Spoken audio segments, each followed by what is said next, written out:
Well, it was spring football day at Oregon, and what the Ducks have done so well in recent years is tie this day to honoring the military, honoring those who serve, and truly connecting with the state of Oregon. That was very much a part of the spring game today.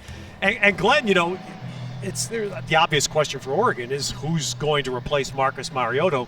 They've got a lot of other offensive weapons in place, and they used them in a lot of unusual ways today. Yeah, they came out, and of course they've got to find that quarterback, but they had trick plays coming out. They made the rest of the Pac-12 have to do some homework. We saw throwbacks. This is Braylon Addison. He made a couple of beautiful throws.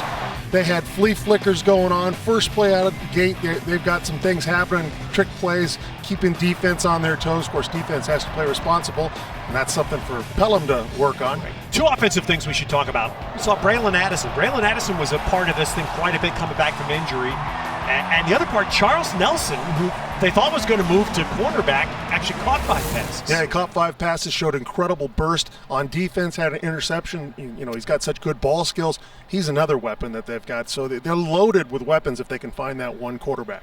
And meanwhile, Oregon, 5 starters on defense they have to replace. That's going to be something that will carry into the fall as you look at their schedule, which will start with Eastern Washington. That could be a very interesting game for a lot of ways on September 5th. And closing out 3 out of 4 here. Yeah, a real tough road game with Arizona State. You know, obviously the big game at Michigan State to start it out. But if the schedule really works out well for them, especially towards the end of the year, you know, they're going to get some tough games, but they get them at home. And if you're having to replace Marcus Mariota, this is the type of schedule we want that next year. Well, spring football ending for 2015 in the Pac-12 at the home of the defending conference champions, and they showed they are not missing very much at all on offense.